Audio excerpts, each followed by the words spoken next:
بسم اللہ الرحمن الرحیم۔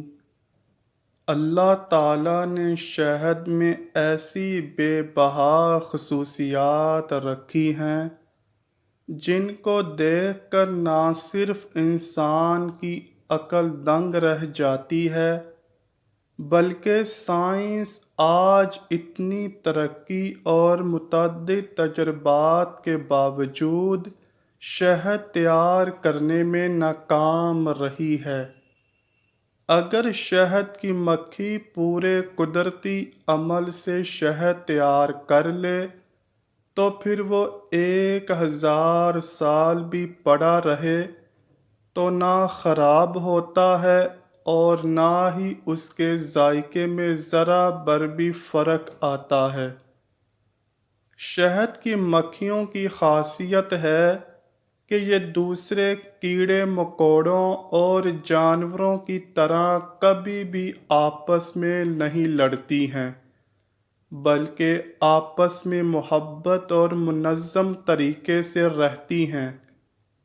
شہد کی مکھیاں جو چھتیں بناتی ہیں ان میں 8 قسم کے خانے ہوتے ہیں جو مثلث سے لے کر 10 خانوں تک ہوتے ہیں۔ شہد کی مکھیوں کے چھتے میں صرف ایک 6 خانوں والی شکل ایسی ہے جس میں 1 ملی لیٹر کا بھی خلا نہیں ہوتا۔ شہد کی مکھی کے چھتے میں انڈوں، شہد، موم اور بچوں کے خانے الگ الگ ہوتے ہیں اور ہر خانہ دوسرے خانے سے مکمل طور پر علیحدہ ہوتا ہے۔ ایک تحقیق کے مطابق شہد کی مکھیاں اڑنے والے کیڑے ہیں۔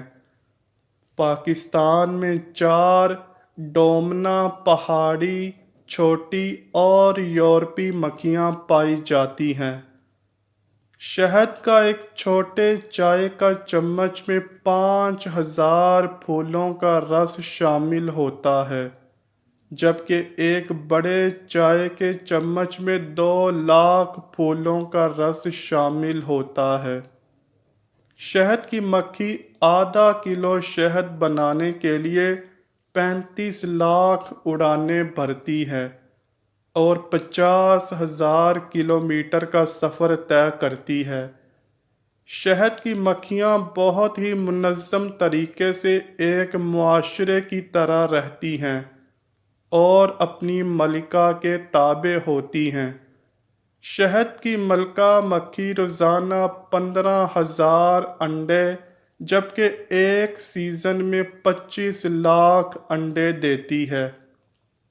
شہد مادہ مکھیاں بناتی ہیں جس کے لیے تقریباً 30,000 کی فوج مقرر ہوتی ہے۔ مکھیوں کی ایک جماعت آس پاس اور دور دراز کے علاقوں میں شہد کے ذرائع دیکھ کر آتی ہیں۔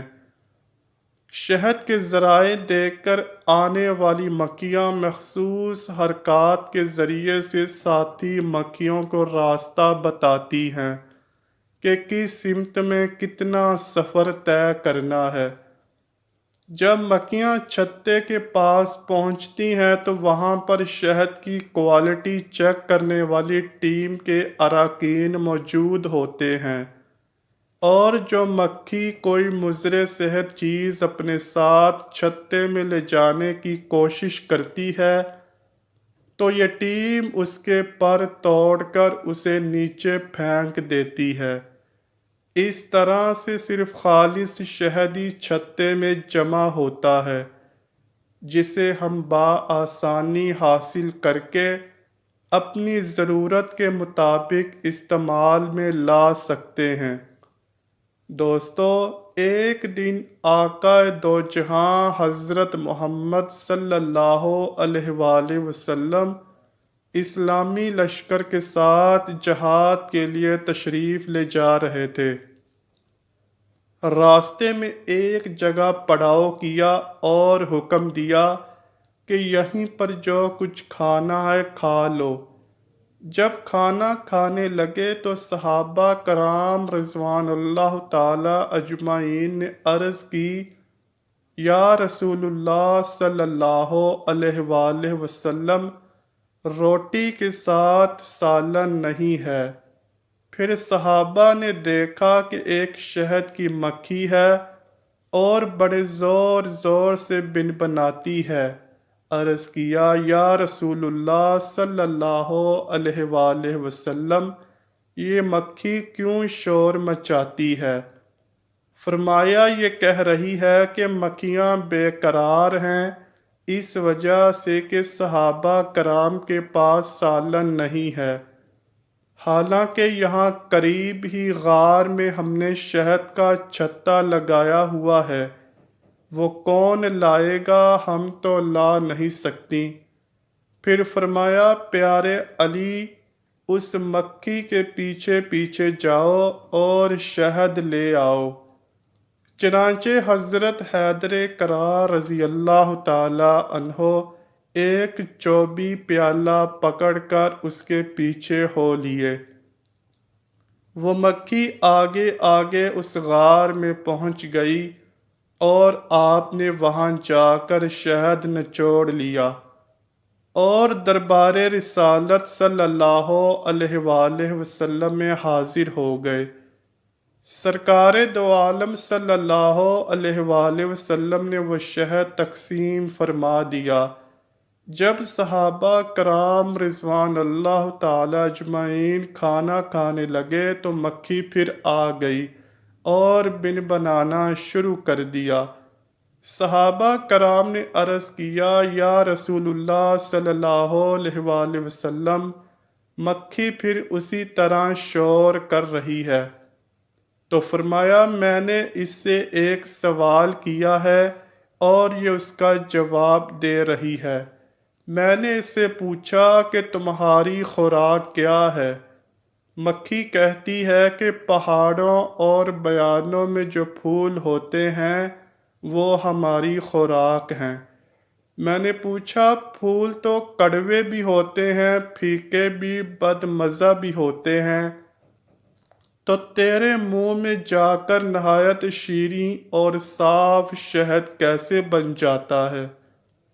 تو مکھی نے جواب دیا، یا رسول اللہ صلی اللہ علیہ وآلہ وسلم، ہمارا ایک امیر اور سردار ہے، جب ہم پھولوں کا رس چوستی ہیں تو ہمارا امیر آپ صلی اللہ علیہ وآلہ وسلم کی ذات مقدسہ پر درود پاک پڑھنا شروع کرتا ہے اور ہم بھی اس کے ساتھ مل کر درود پاک پڑھتی ہیں، تو وہ بد مزہ اور کڑوے پھولوں کا رس درود پاک کی برکت سے میٹھا ہو جاتا ہے اور اسی کی برکت و رحمت کی وجہ سے وہ شہد شفا بن جاتا ہے۔